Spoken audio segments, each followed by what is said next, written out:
Olá, estamos aqui nos estúdios da Escola Municipal de Saúde para mais um programa Roda de Conversa, que hoje vai falar sobre ética em pesquisa no SUS. Meu nome é Luiz Gracindo e nós queremos muito a sua participação. Ligue a cobrar para o nosso telefone 3044-2975 ou mande seu e-mail para canalprofissional@prefeitura.sp.gov.br ou participe através das nossas redes sociais. Hoje, no programa de Roda de Conversa, nós vamos conversar sobre comitês de ética em pesquisa, a proteção do sujeito de voluntário de pesquisa, que é do SUS, e as propostas de mudanças no sistema de regulação da pesquisa no Brasil. É com grande prazer que nós recebemos aqui o coordenador da Comissão Nacional de Ética em Pesquisa, o Dr. Jorge Venâncio. Como vai, Dr. Jorge? Muito boa tarde, Luiz, tudo bem? Boa tarde também aos que estão nos ouvindo, a Suzana, e vamos poder aqui debater bastante essas questões que são seguramente muito importantes para o futuro da pesquisa no país. É um prazer recebê-lo, Dr. Jorge. E a nossa segunda convidada deste primeiro bloco, que é a professora Márcia Pauferro. Ela é membro do Comitê de Ética em Pesquisa da Secretaria Municipal de Saúde de São Paulo, farmacêutica do Hospital Arthur Ribeiro Saboia e professora docente do Centro Universitário São Camilo. Como vai, Márcia? Oi, Luiz, muito obrigada pela oportunidade. Boa tarde a todos. Muito bom esse tema, foi muito oportuno, né? A questão do controle social, das pesquisas. Agradeço pela oportunidade de debater esse tema. E gostaria de agradecer também a presença da nossa plateia, que está aqui presente, dos nossos convidados do próximo bloco, a Simone Fantini, do Comitê de Ética da Secretaria Municipal de Saúde, e o José Araújo, um membro emérito do nosso Comitê de Ética e representante do usuário do controle social. Vamos, para dar o pontapé inicial dessa conversa, Jorge, queria que você falasse um pouco como é que está a situação atual da CONEP. Nós temos 18 anos, né, a Resolução 196 completou a maioridade. E quais são as perspectivas atuais, quais foram as batalhas vencidas e quais são as que nós temos para vencer daqui para frente? Você pode falar um pouco? Posso, Luiz. Repare, nós temos um sistema hoje em dia que tem uma comissão nacional que coordena o conjunto do sistema e é composto por 727 comitês de ética que existem em hospitais, em universidades, em secretarias de saúde, nas mais diversas instituições. Cada uma tem os seus comitês de ética que tem como função, o conjunto desse sistema, defender os direitos de quem participa das pesquisas, né? O direito dos participantes de pesquisa. E, nesse sentido, nós conseguimos algumas conquistas muito importantes. Por exemplo, o primeiro direito mais importante dos participantes de pesquisa é o direito a continuar recebendo o tratamento depois que o estudo é concluído, né? Repare, você pega, por exemplo, uma pessoa com câncer, né? Ela se trata com um medicamento novo, melhora. Aí, quando acaba o estudo, nós vamos mandar ela para casa e não dá mais acesso ao tratamento que fez ela melhorar? Seria uma desumanidade uma coisa dessa, né? E a nossa norma, as nossas normas garantem que ela tenha direito a continuar recebendo o tratamento que ela ajudou a testar enquanto ela precisar, né? Então, esse é um direito fundamental, que é uma conquista aqui da nossa regulamentação no Brasil. Outro critério que é muito importante é a questão do uso do placebo, né? Placebo é a pílula de farinha, é apenas para a pessoa não saber se está tomando medicamento ou não. Todo medicamento, quando você testa, precisa ter alguma coisa que é comparado, né, para você poder saber se o medicamento tem efeito ou se não tem, né? E Hoje em dia, pelo que eu saiba, o placebo está restrito a casos muito particulares. O placebo a maioria das permitido. doenças já foi feita alguma pesquisa, já foi testada alguma medicação.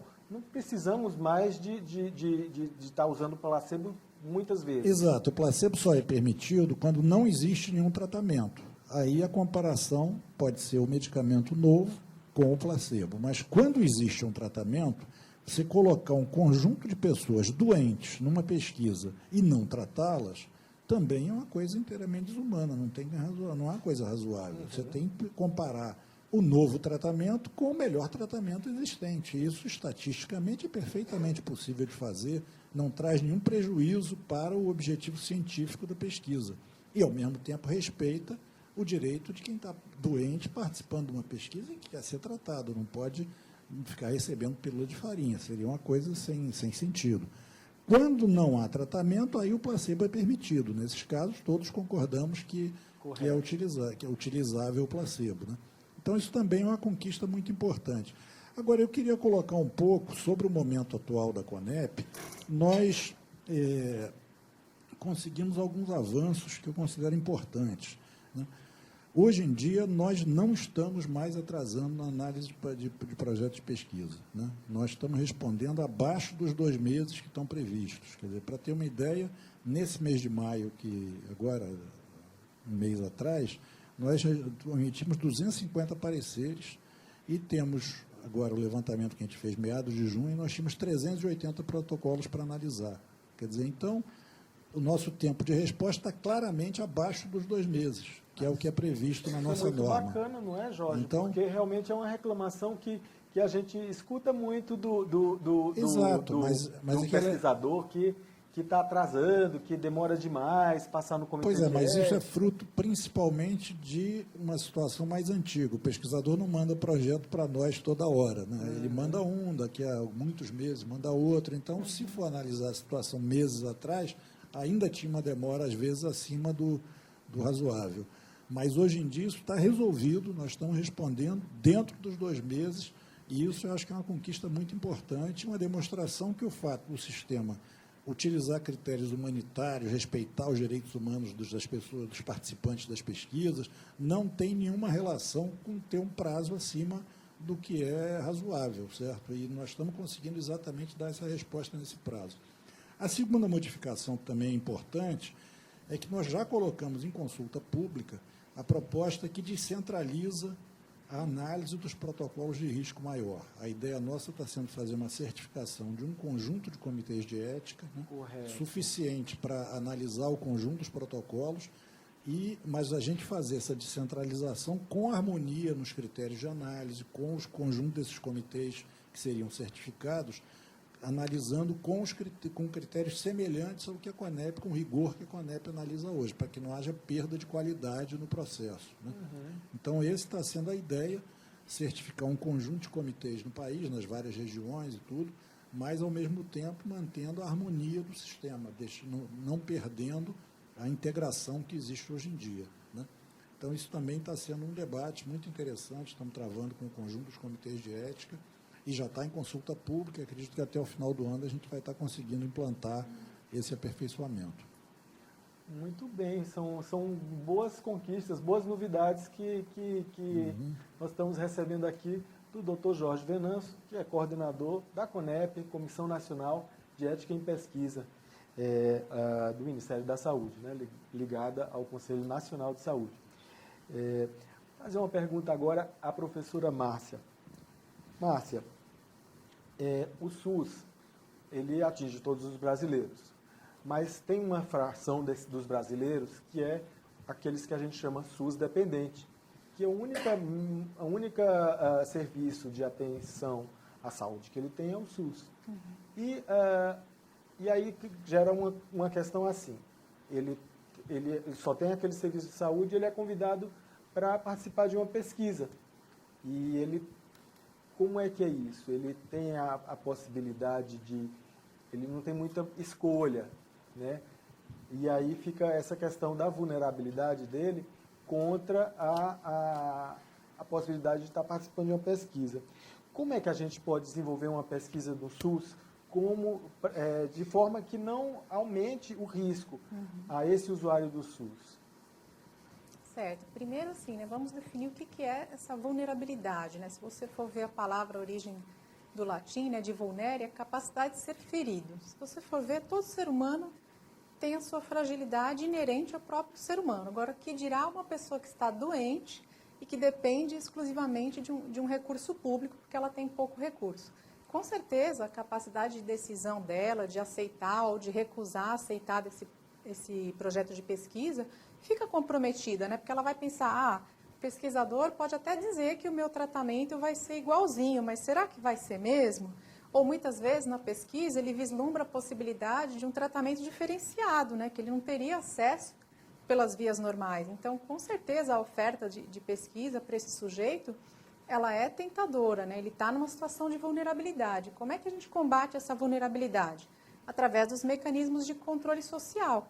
Como o Dr. Jorge Venâncio colocou, nós temos um mecanismo de controle social instituído aqui no Brasil, que é o sistema CEP-CONEP, que é um sistema onde os comitês de ética vão avaliar justamente quais são os riscos que esses sujeitos de pesquisa estão expostos e quais os benefícios que a pesquisa promete, porque os riscos eles nunca podem ser maior do que os benefícios. E todos os direitos dos sujeitos de pesquisa, eles têm que ser garantidos. São direitos inalienáveis. Que direitos são esses? Primeiro, o direito de aceitar participar livremente.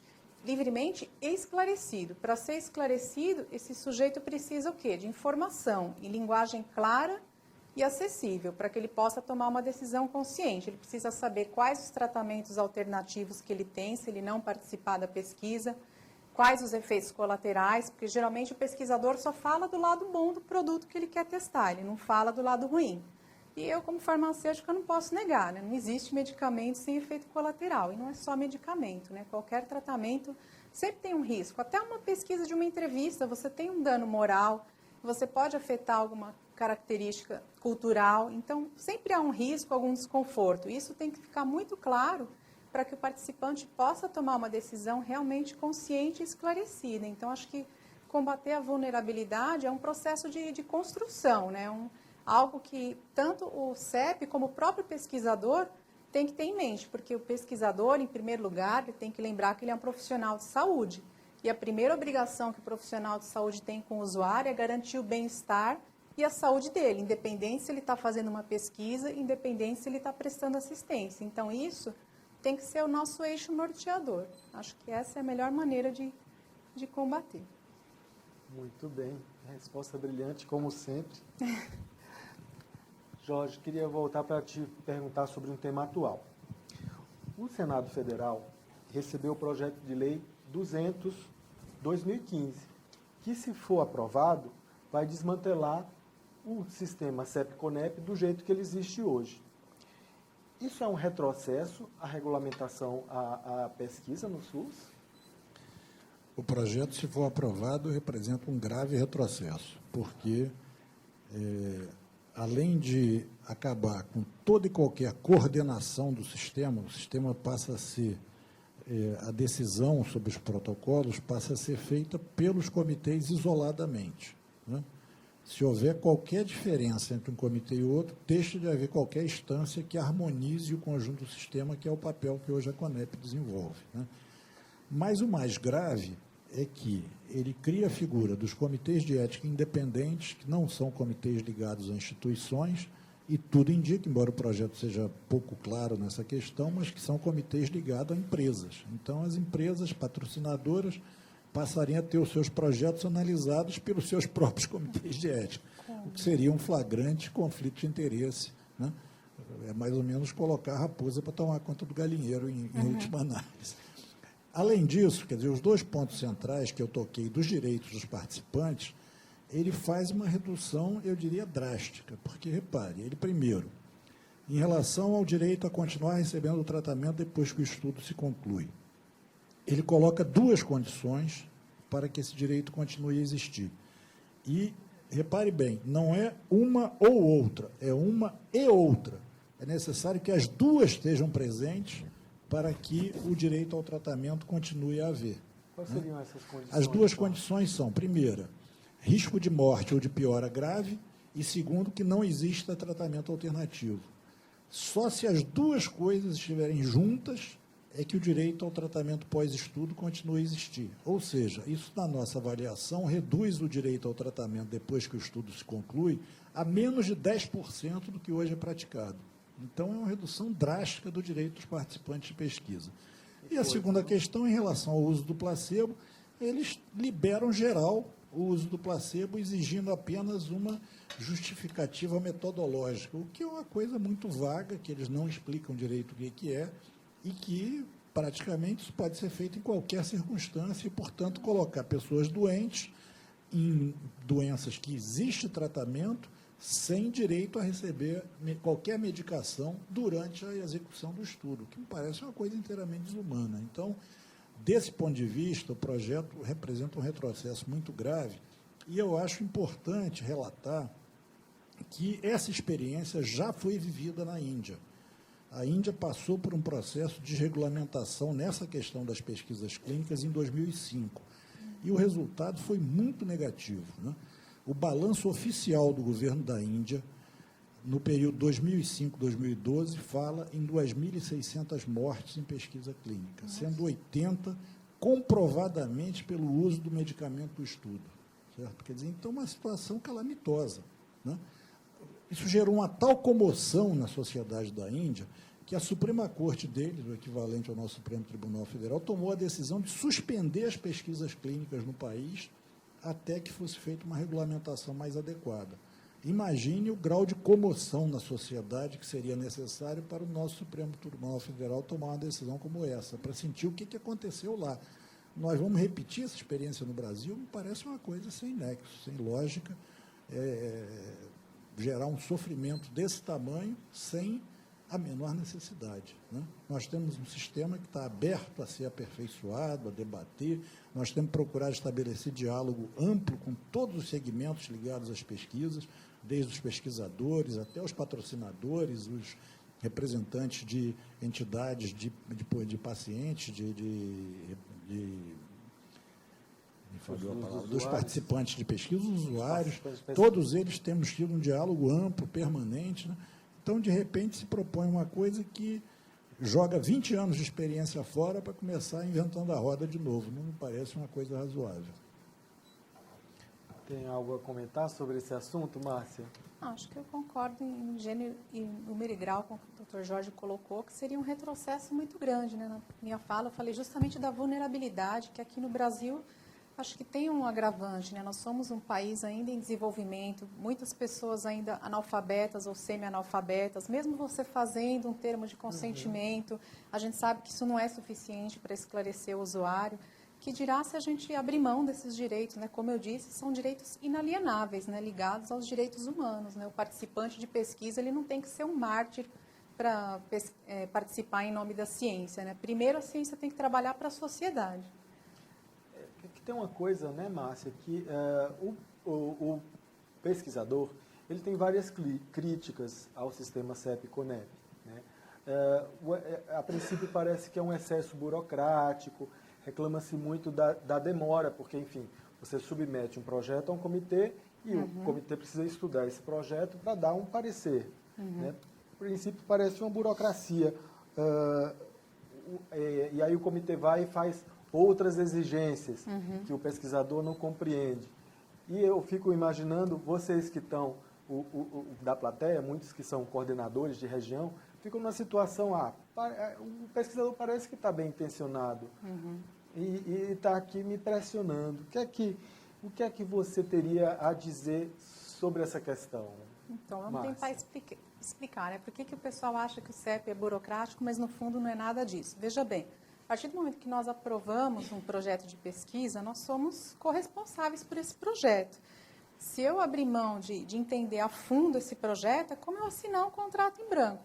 Obviamente não tem cabimento. Então, se o CEP vai ser corresponsável por aquela pesquisa no que diz respeito às diretrizes éticas, ao respeito aos sujeitos de pesquisa, é óbvio que a gente precisa entender essa pesquisa a fundo. Não me basta um resumo, eu preciso da pesquisa completa. Eu preciso entender qual a relevância social dessa pesquisa. eu preciso entender se esse pesquisador tem um currículo minimamente aceitável para pesquisar o que ele está propondo. Porque na hora que está tudo bem, beleza. E na hora que aparece um efeito colateral, quem é que vai se responsabilizar? É o SUS? Não, tem que ser o pesquisador, porque ele tem que arcar com os benefícios e os riscos da pesquisa. Então, isso tudo tem que ser muito bem esclarecido. E outra coisa importante, que é característico dos nossos comitês aqui do Brasil, pela regulamentação da CONEP, é que os comitês eles são constituídos por olhares multiprofissionais, né? Tem que ser, não pode ser mais do que 50% de uma categoria profissional, tem que ser vários olhares. Isso é muito importante, porque se o pesquisador for olhado só pelos pares dele, a tendência é eles conseguirem enxergar o projeto da mesma forma que ele. O olhar da bioética é justamente esse olhar multidisciplinar, que você vai olhar o projeto de uma maneira diferente do pesquisador, podendo enxergar vieses e riscos que ele, tão envolvido no seu objeto de estudo, não conseguiria ver. Então, esse olhar abrangente do comitê ele é muito importante. Na verdade, quando você torna um projeto eticamente adequado, você tem que ver até a metodologia, porque se um projeto tem uma metodologia ruim, que não vai atingir os objetivos dela, eu estou gastando recursos humanos e materiais em vão. Então, ele se torna antiético, né? Então, não tem como a gente não analisar o projeto a fundo. Isso é importante. É isso mesmo, Márcia. E eu acho assim, um parecer bem feito é um ganho para o pesquisador. Com certeza. Ele vai receber um feedback importante sobre sua pesquisa. Sim, a pesquisa dele vai ter uma Inclusive, qualidade científica melhor. Muitas vezes, a Simone pode falar melhor depois, somos elogiados por pareceres que colaboraram, inclusive, com o andamento da pesquisa. Bom, nós vamos agora para um rápido intervalo e voltamos com outros convidados. Não desligue a TV, participe, mande sua ligação a cobrar para o 3044 2975 ou nosso e-mail, canalprofissional@prefeitura.sp.gov.br. No próximo bloco, queremos a participação de vocês também aqui da plateia. Estão chegando algumas perguntas que foram enviadas por e-mail. Então, vamos para um rápido intervalo. Voltamos daqui a pouquinho. Queremos sua participação. Voltamos já já.